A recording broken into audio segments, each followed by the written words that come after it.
ওসমান হাদির স্টাইলে পাটোয়ারিদেরকে চিরতরে শেষ করে দিতেই হামলা করেছে দুর্বৃত্তরা। দর্শক, হবিগঞ্জের রাজপথে মঙ্গলবার সন্ধ্যায় যা ঘটেছে তা কেবল একটি সাধারণ রাজনৈতিক সংঘাত নয়, এটি ছিল এক নতুন রাজনৈতিক নেতৃত্বকে আতুরঘরে কোণঠাসা করে দেবার এক ভয়ঙ্কর ব্লুপ্রিন্ট বা মাস্টার প্ল্যান।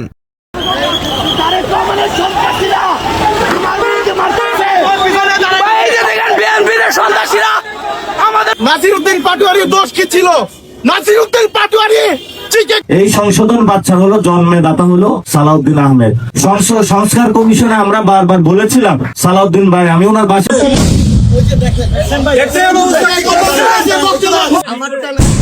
জাতীয় নাগরিক পার্টি বা এনসিপির শীর্ষ নেতা নাসিরউদ্দিন পাটোয়ারি এবং উত্তরাঞ্চলের মুখ্য সংগঠক সার্জিস আলমকে কেন্দ্র করে যে ভয়াবহ তাণ্ডব চালানো হয়েছে তা পুরো দেশের রাজনৈতিক বোদ্ধাদের রীতিমতো স্তব্ধ করে দিয়েছে।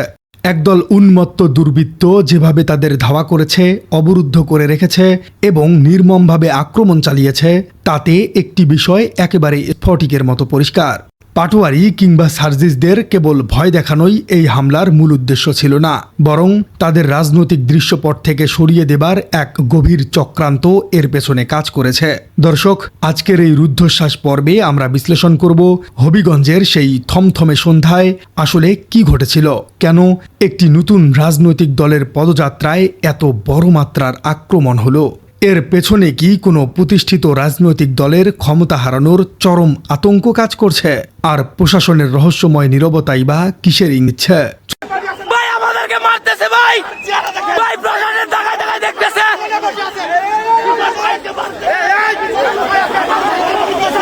ভাই প্রশাসন দেখতেছে, ভাই আমাদেরকে মারতেছে ভাই।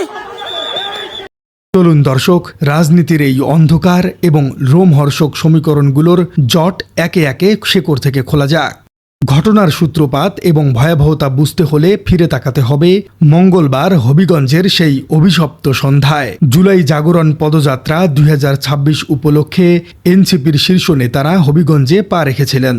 সকালে আজমিরীগঞ্জ উপজেলা সদরে অত্যন্ত শান্তিপূর্ণভাবে তাদের কর্মসূচি পালিত হয়েছে। বিকাল 5:30টায় জেলা শহরের সাইফুর রহমান টাউন হলের সামনেও তাদের সমাবেশ ছিল সম্পূর্ণ স্বাভাবিক এবং সাবলীল। কিন্তু বিপত্তি ঘটে যখন গোধূলি লগ্নে সমাবেশ শেষ করে তারা সার্কিট হাউসের দিকে ফিরছিলেন। সদর হাসপাতাল এলাকায় পৌঁছানো মাত্রই হঠাৎ করেই চারপাশের পরিস্থিতি অত্যন্ত অস্থিতিশীল হয়ে ওঠে। কোনো প্রকার পূর্ব উস্কানি ছাড়াই একদল সুসংগঠিত এবং সশস্ত্র দুর্বৃত্ত অতর্কিতই ঝাঁপিয়ে পড়েন।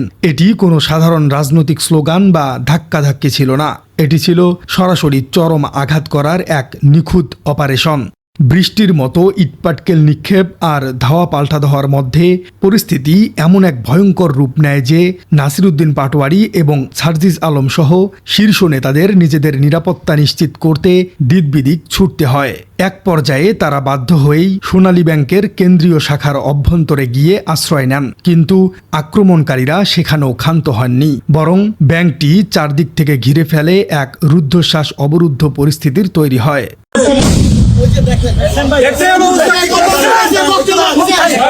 বিএনপির যারা সন্ত্রাসী তারা কিভাবে আক্রমণ করছে আমাদের মিডিয়ার গাড়িকে, নাসিরউদ্দিন পাটোয়ারির গাড়ি ভেঙে চুরে শেষ করে দিচ্ছে, ভিতরে পায় নাই। পরে আমি যে গাড়িতে ছিলাম, নাসির ভাই যে গাড়িতে ছিল, ওই গাড়িতে তারা রড নিয়ে গাড়ির উপরে উঠে পর্যন্ত গ্লাসে মারছে। 2 গাড়ি বের। আমরা এখানে পুলিশ দেখলাম, আমাদের সামনে থাকা তো দূরের কথা, আমাদের সাথে থাকা তো দূরের কথা, এত বড় হামলার পরে তারা পিছনে দাঁড়ায় দাঁড়ায় নাটক দেখতেছে। এই ছিল অবস্থা। এই যদি হয় কেন্দ্রীয় ব্যাংকের মতো একটি সুরক্ষিত জায়গায় দেশের উদীয়মান রাজনৈতিক নেতাদের অবরুদ্ধ করে রাখা হয়েছে, আর বাইরে অপেক্ষা করছে একদল উন্মুক্ত গোষ্ঠী যাদের চোখে মুখে শুধুই ধ্বংসের নেশা। এই দৃশ্যপট হলিউডের যে কোনো পলিটিক্যাল থ্রিলারকেও হার মানায়। এই হামলার ভয়াবহতা ঠিক কতটা চরম পর্যায়ে পৌঁছেছিল তা এনসিপির মুখ্য সংগঠক সার্জিস আলমের বক্তব্য থেকেই একেবারে জলের মতো পরিষ্কার হয়ে যায়। সার্জিস আলম যে রুদ্ধশ্বাস বর্ণনা দিয়েছেন তা দেশের গণতান্ত্রিক মূল্যবোধের জন্য এক বিশাল অশনি সংকেত। দুর্বৃত্তদের হামলায় অন্তত 20 জন নেতাকর্মী গুরুতরভাবে আহত হয়েছেন। শারীরিক লাঞ্ছনার শিকার হয়ে অনেকেরই হাত ভেঙে গেছে, আবার কারোর মাথায় গভীর আঘাত লেগেছে। এমনকি একজনের চোখ এমনভাবে আঘাতপ্রাপ্ত হয়েছে যে তার দৃষ্টিশক্তি নিয়ে গভীর সংখ্যা তৈরি হয়েছে। তবে সবচেয়ে ভয়ঙ্কর এবং অমানবিক ব্যাপারটি ঘটেছে ঠিক এর পরেই। আহত এই মানুষগুলোকে যখন চিকিৎসার জন্য হাসপাতালে নিয়ে যাবার চেষ্টা করা হচ্ছিল, ঠিক সেই হাসপাতালের সামনেই দ্বিতীয় দফায় এক তীব্র হামলা চালানো হয়। চিকিৎসা বিজ্ঞানের আন্তর্জাতিক শিষ্টাচার কিংবা ন্যূনতম মানবিকতার জায়গা থেকেও হাসপাতাল বা চিকিৎসা কেন্দ্রের সামনে এমন আক্রমণ সম্পূর্ণ অকল্পনীয়। যারা আহত মুমূর্ষ মানুষের উপর হাসপাতালের দরজায় গিয়ে হামলা করার মতো হঠকারী কাজ করতে পারে, তাদের উদ্দেশ্য যে কেবল রাজনৈতিক মতাদর্শের বিরোধ নয়, বরং প্রতিপক্ষকে শারীরিকভাবে চরম বিপর্যস্ত করে দেওয়া, তা বোঝার জন্য কোনো রকেট সায়েন্সের প্রয়োজন হয় না। এটি ছিল এক চরম রাজনৈতিক অসহিষ্ণুতা বা পলিটিক্যাল ইনটলারেন্সের নগ্ন বহিঃপ্রকাশ, যা আগামী দিনের বাংলাদেশের রাজনীতির জন্য এক বিশাল অশনি সংকেত।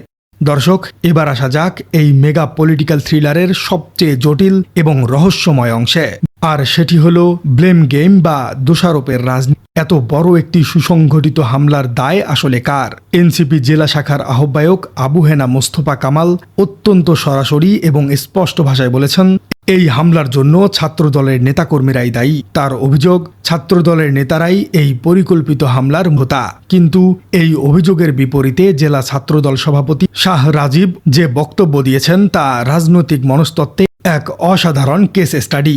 তিনি একদিকে অত্যন্ত চতুরতার সাথে এই হামলার দায়কে পুরোপুরি অস্বীকার করেছেন, আবার অন্যদিকে অত্যন্ত সুকৌশলে একটি প্রচ্ছন্ন হুমকি বা ভিকটিম ব্লেমিং এর কৌশল ছুড়ে দিয়েছেন। তিনি বলেছেন, শান্তিপূর্ণ হবিগঞ্জ শহরে যদি কেউ এসে অশালীন বক্তব্য দিয়ে শহরকে অস্থিতিশীল করতে চায়, তার দায়ভার তাকেই নিতে হবে। দর্শক, একটু গভীরভাবে লক্ষ্য করুন, এই একটি মাত্র বাক্যের মধ্যে কত বড় একটি রাজনৈতিক সমীকরণ কি আছে। তিনি মূলত বোঝাতে চেয়েছেন, এই হামলা কোনো দলীয় সিদ্ধান্ত নয়, বরং এটি তথাকথিত বিক্ষুব্ধ জনমানুষের কাজ। বাংলাদেশের রাজনীতিতে যখনই বড় ধরনের কোনো রাজনৈতিক নিপীড়ন বা হামলার ঘটনা ঘটে, তখনই এই বিক্ষুব্ধ জনতা বা সাধারণ মানুষের ক্ষোভ নামক অদৃশ্য একটি ঢাল ব্যবহার করা হয়, অর্থাৎ নিজেরাই হামলা করে অন্যের উপর দোষ চাপিয়ে দেওয়া। কিন্তু এই উত্তেজিত জনতা বা সাধারণ মানুষ হঠাৎ করেই সুসংগঠিতভাবে কোনো রাজনৈতিক নেতার উপর ঝাঁপিয়ে পড়ে। সাধারণ মানুষ কি হাসপাতালের সামনে গিয়ে আহতদের উপর দ্বিতীয় দফায় হামলার মতো অপশনাল ব্লুপ্রিন্ট তৈরি করতে পারে? রাজনৈতিক বিশ্লেষকরা মনে করছেন, এই বক্তব্য মূলত সাইকোলজিক্যাল ওয়ারফেয়ার বা সুস্তুর অংশ। এর মাধ্যমে মূলত নতুন রাজনৈতিক দলগুলোকে কড়া বার্তা বা রেড অ্যালার্ট দেওয়া হচ্ছে। তাদেরকে বোঝাতে চাওয়া হচ্ছে, পুরনো আধিপত্যের এলাকায় অন্য কোনো নতুন শক্তির অনুপ্রবেশ কোনোভাবেই মেনে নেওয়া হবে না। তাহলে কি প্রতিষ্ঠিত রাজনৈতিক দলগুলো নতুন এই রাজনৈতিক শক্তিকে ভয় পাচ্ছে? 2026 সালের রাজনৈতিক প্রেক্ষাপট বিশ্লেষণ করলে দেখা যায়, একটি বিশাল রাজনৈতিক শূন্যতা বা ভ্যাকুয়াম বিরাজ করছে। জুলাই গণ অভ্যুত্থানের পর দেশের তরুণ সমাজ এবং সাধারণ মানুষ প্রথাগত রাজনীতির বাইরে গিয়ে নতুন বিকল্প বা থার্ড ফোর্স এর সন্ধান করছে। আর ঠিক এই জায়গাটিতেই জাতীয় নাগরিক পার্টি বা এনসিপির মতো সংগঠনগুলো সাধারণ মানুষের, বিশেষ করে তরুণ প্রজন্মের পালস বা নারীর স্পন্দন ধরতে সক্ষম হয়েছে। প্রতিষ্ঠিত দলগুলোর জন্য এটাই সবচেয়ে বড় আতঙ্কের কারণ। রাষ্ট্রবিজ্ঞানের ভাষায় এটাকে বলা হয় জিরো সাম গেম, অর্থাৎ একজন নতুন কেউ জায়গা করে নিলে পুরনো যে ছিল তার জায়গা নিশ্চিতভাবেই সংকুচিত হয়ে যাবে। পাটোয়ারি এবং সার্জিস আলমরা যখন সারা দেশে ঘুরে ঘুরে নতুন প্রজন্মের মধ্যে এক রাজনৈতিক জাগরণ তৈরি করছেন, তখন পুরো সিন্ডিকেটগুলো নিজেদের অস্তিত্ব নিয়ে গভীর সংকটে পড়ছে। হবিগঞ্জের এই হামলা সেই অস্তিত্ব রক্ষার লড়াইয়েরই একটি চরম অনভিপ্রেত বহিঃপ্রকাশ।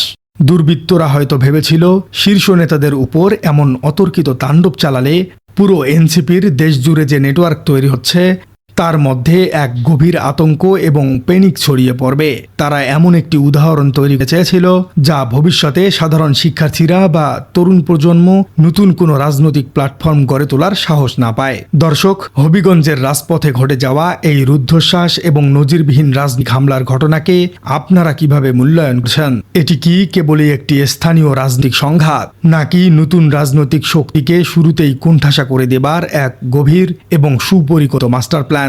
কেন নাসিরউদ্দিন পাটোয়ারিদের উপর হামলা হলো?